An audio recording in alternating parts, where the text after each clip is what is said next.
Good morning from Santa Barbara. Spill the tea with D&E.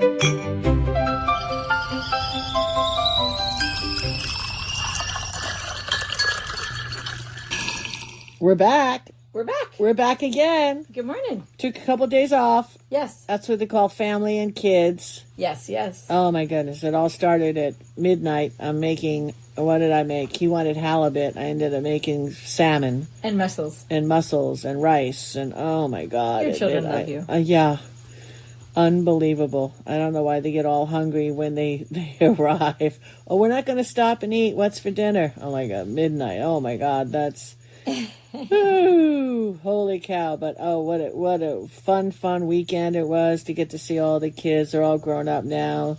Now they're going to weddings, and I get to see them again, all of my son's friends, and I coach most of them, which is kind of fun. So yeah, now they get to tell me how wonderful I was, so that's good. So what tea are you drinking this morning? I am doing the hibiscus. Nice. Yes. Hibiscus is good. I like hibiscus. You got me on hibiscus. I actually didn't like it. It was an acquired taste for me. Nice. I was going to go with the ginger peach, but then I'm like, no, hibiscus was calling me. To you.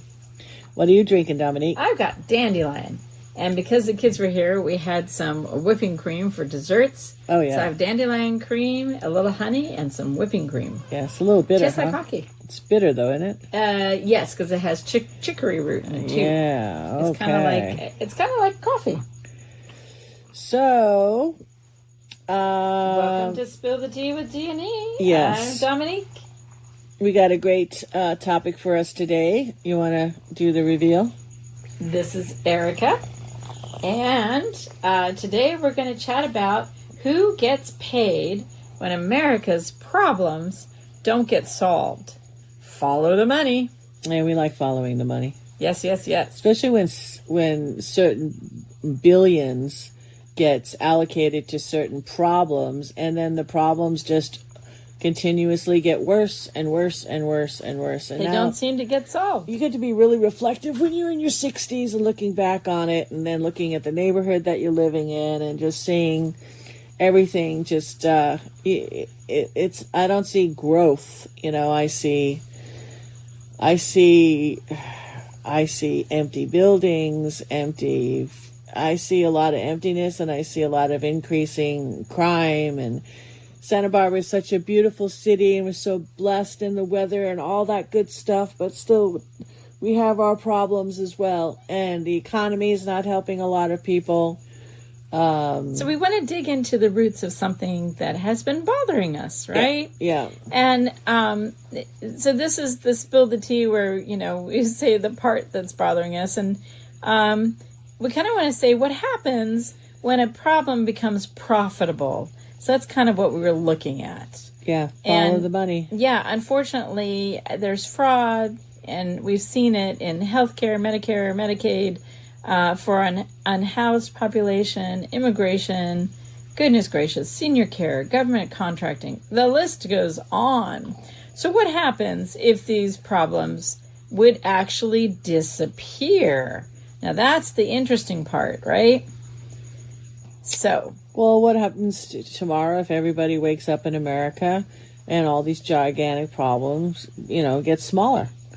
Say, like, fraud is dropping, healthcare is dropping, homelessness is starting to fall, government waste shrinks. So what would we say? We would say, what? Fantastic! Roll the parade down State Street. That's what we would say. Yeah. But I would think that you would be the one that'd be on the sidewalk asking, who just lost money? Interesting. You know what I'm saying? The reason why we bring up the problems and then we bring up money, because the word for today is actually transactional. And transactional is when something, it starts taking on that money element more than the human element. Right.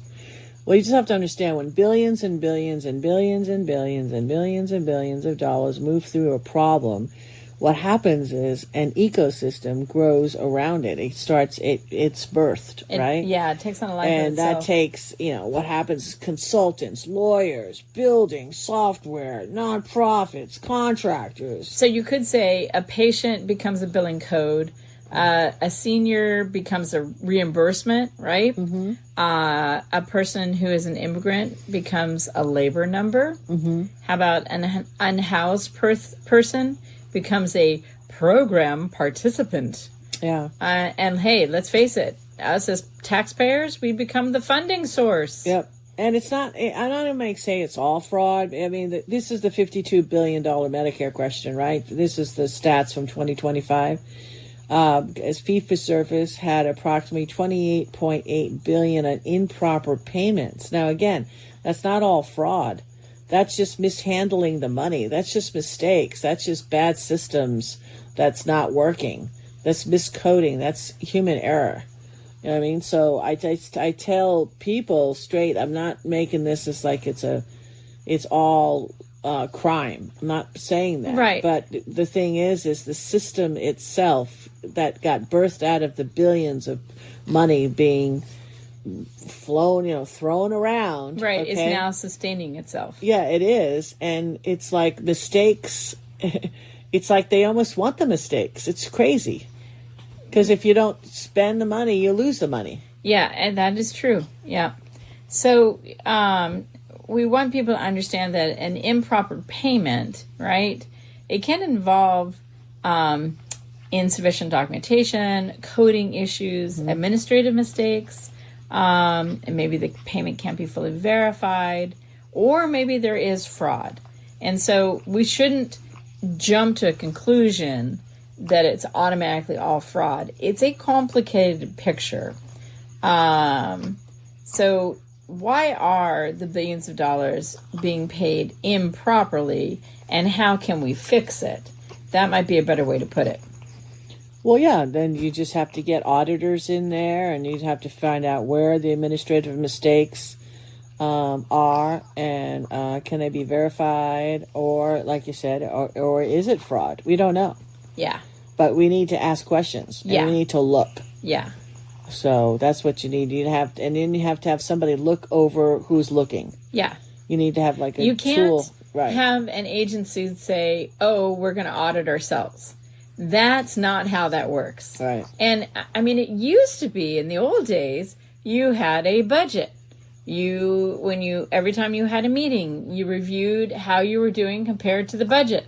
Right. And then you had to hold yourself accountable if you didn't make the budget, right? Yeah. And then people would get not elected again if they couldn't keep to the budget. So we need to go back to that. We need to have transparency. We need to go back to working within budgets. Yeah. Well, because if we don't, it's just terrible public policy is what it is. I mean, at the end of the day. And I mean, it's, how can I say this? You take it personally in regards to medical bills because you've experienced medical issues recently. Yeah, for this last 11 months. And I'm like, holy moly. Yeah. This is, we got to, beam me up, Scotty. This is a problem. Not that I'm not forever grateful. I had, great medical care. There were a couple of hiccups within the system, but I had you. All in all, to catch you it. survived. And I had chat. And you to look over things and questioning. And ask more questions. Don't be afraid to ask questions. Yes. Because, oh boy, let me tell you, I would have, I don't know if I'd still be around if we didn't ask a few questions at certain really important times. Exactly. So flipping from medical to another big place where we have a lot of problems, and that has created itself a whole economy. It's around our immigrant workers. And this is something that America has gone through since the founding of America, is trying to figure out this whole relationship between human beings as human beings and human beings as workers. And the USDA research covering 2020 to 2022 estimated that 42% of our hired crop farm workers lacked the proper work authorization. And I mean, that's a lot. That's not a tiny loophole. Yeah, but it's being allowed. Because can you imagine you could pay $40 for a salad? if they just all walked off and went back down to Mexico, 42% of our workforce. So they're just being allowed. You and I, and everyone spilling the tea and sipping tea, we are benefiting from human beings not making a proper wage. Well, I don't know what they're being paid. So you're saying then if they're illegal and they don't have the proper... They get paid less. They get paid less. That's what you're saying? Yes. Okay, so, well, that's a part of the economy of the fraud. Yes. The economy rotating around a problem. Yes. So they're doing it. See, so to say that there's not an intent, come on. The intent is making a profit. Yes. Yeah. All right. And so we as society need to say no, that we need to care for human beings, and that's more important than making a profit. Okay. And then people have to be okay with the fact that 50% of all the restaurants will close. They won't be able to afford it. Yes, that is true. So it's going to happen. Yeah. The house is going to burn down. And I mean, it's the same with realizing that your stock portfolio may be built on an economy of fraud. Right. So if you want all this fraud to be fixed, your stock portfolio may go down. Yeah. Because it's being supported by things that are happening in corporations that should not be happening. Right. So if we fix the problem, your stock portfolio is going to go down. Crash. Yep. It's not going to go down, it's going to crash. Yeah. And we need to take that on as a responsible society and say, hey, to me, human beings are more important. Yeah, I understand. And I agree. But that's not, unfortunately, it's been woven into our, like your ecosystem, like you said. Well, people have been trying to ignore and not look at the effect of their choices on human beings. Mm-hmm. And that's where we're talking about transactional. That if you lose the sight of the human being involved in the problem and you just focus on the money, then there's no relationship. There's no human relationship. Right. There's only a money-making situation. Yeah, it's true. I mean, history just does give us a recurrent question. It says, what happens when American values someone's economic contribution while limiting their belonging? Yeah, they're belonging to America. Yep. That's a sad thing. Yeah. And I think both of us agree that we want our immigrant workers to have a pathway to citizenship. Always. Yeah, but the millions of them that came in through without a pathway, now they've all been like the scarlet letter, like illegal. That's sad. It's yeah, so it is. sad. But even though handfuls, I don't know what percentage, were given, driver's licenses and food stamps. Fraudulent documents. Yeah, food stamps and then housing. And, which was paid for by our tax dollars. Yes. And the tricky thing is we care for people as human beings. They took over tiny towns in the Midwest. Right. We care for them as human beings. We need to find a solution that is a humane solution.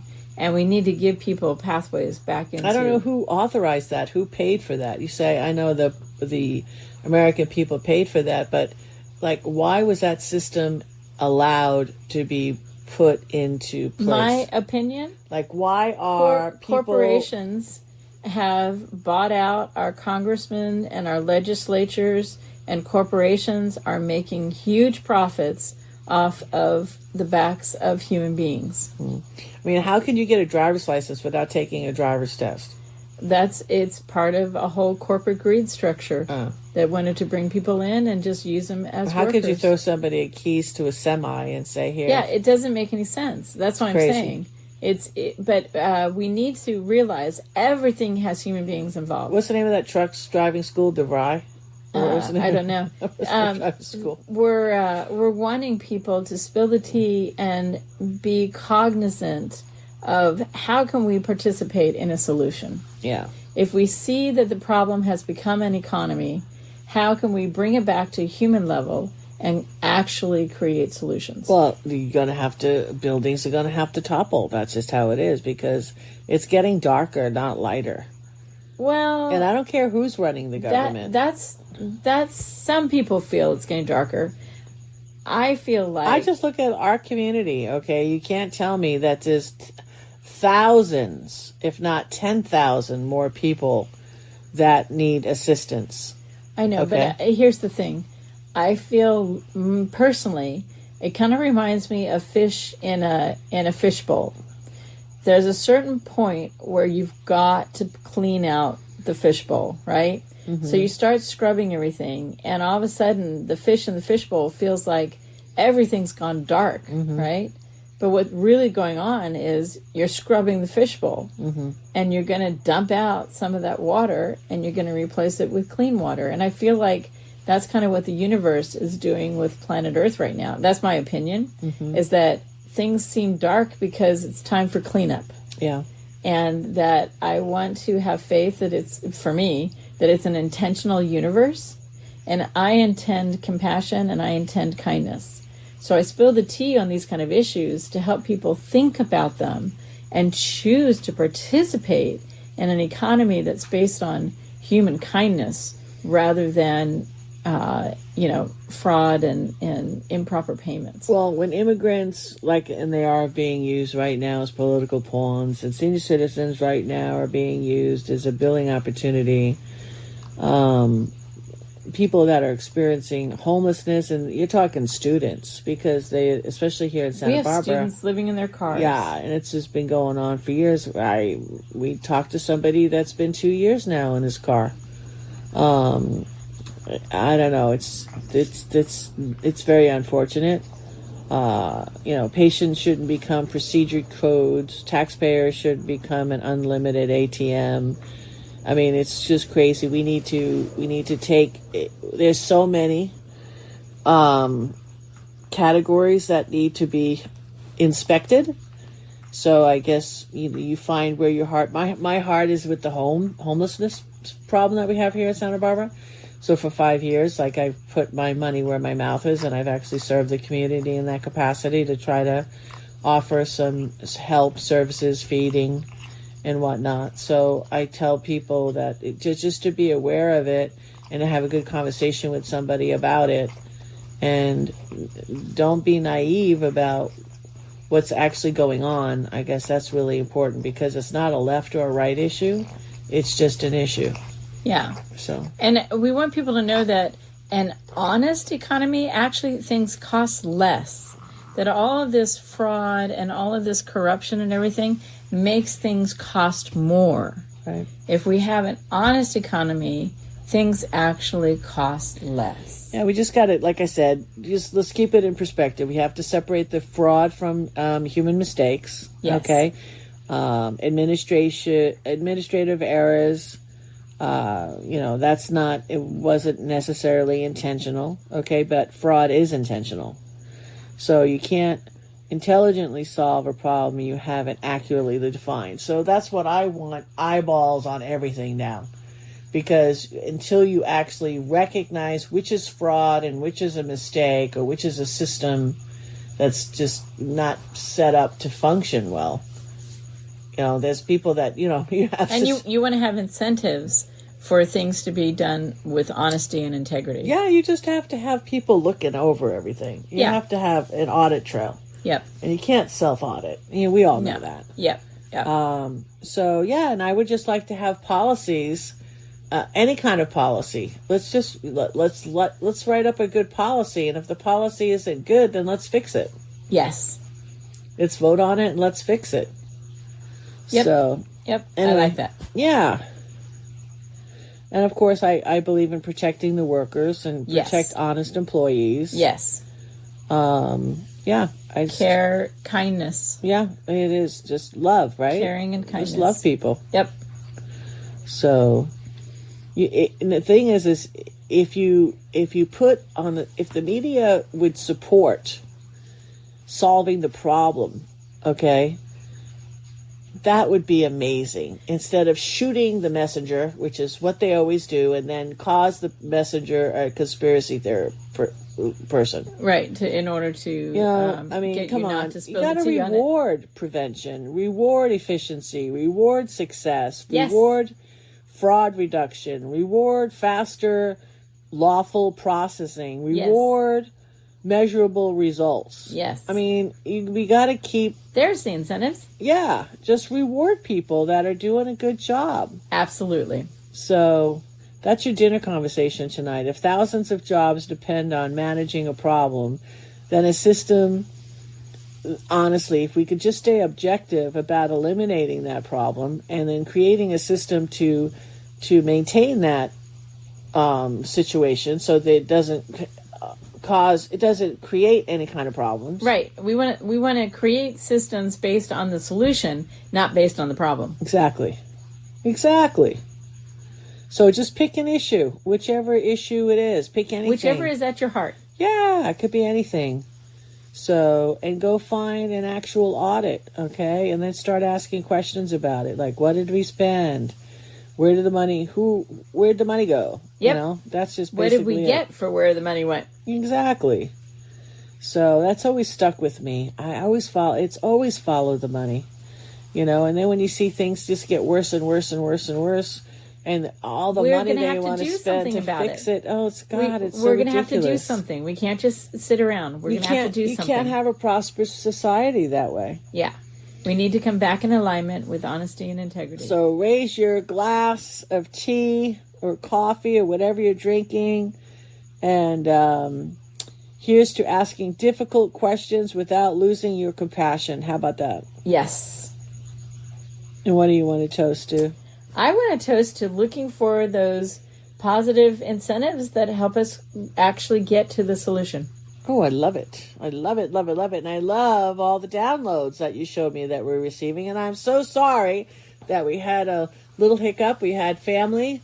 We had family that just participated in weddings. And it was wonderful. It was nice. It was nice seeing, the gang get together. So if you would like to, please share us. We're on Podbean. We're going to be on Locals here soon. All the other platforms you could find us. Spill the Tea with D&E.